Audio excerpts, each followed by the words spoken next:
کیا آپ محنت تو بہت کرتے ہیں لیکن رزق میں برکت محسوس نہیں ہوتی؟ کیا پیسہ آنے سے پہلے ہی ختم ہو جاتا ہے؟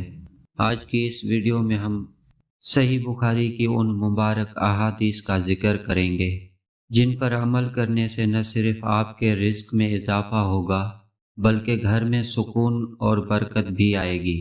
صحیح بخاری کی ایک روایت کے مطابق نبی کریم صلی اللہ علیہ وسلم نے فرمایا کہ جو شخص یہ چاہتا ہو کہ اس کے رزق میں کشادگی کی جائے اور اس کی عمر دراز کی جائے تو اسے چاہیے کہ وہ صلہ رحمی کرے، یعنی اپنے رشتہ داروں کے ساتھ اچھا سلوک کرے۔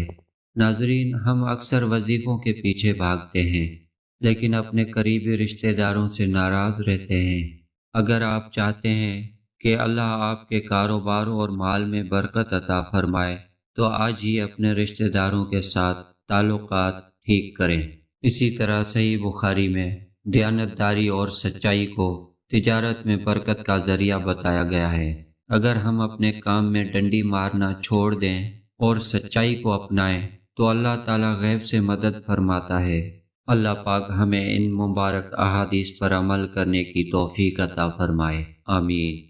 اگر آپ کو یہ معلومات اچھی لگی ہو تو ویڈیو کو لائک کریں اور منزل مومن کو سبسکرائب کریں تاکہ آپ کو ایسی مزید ویڈیوز ملتی رہیں۔ کمنٹ میں آمین ضرور لکھیے گا۔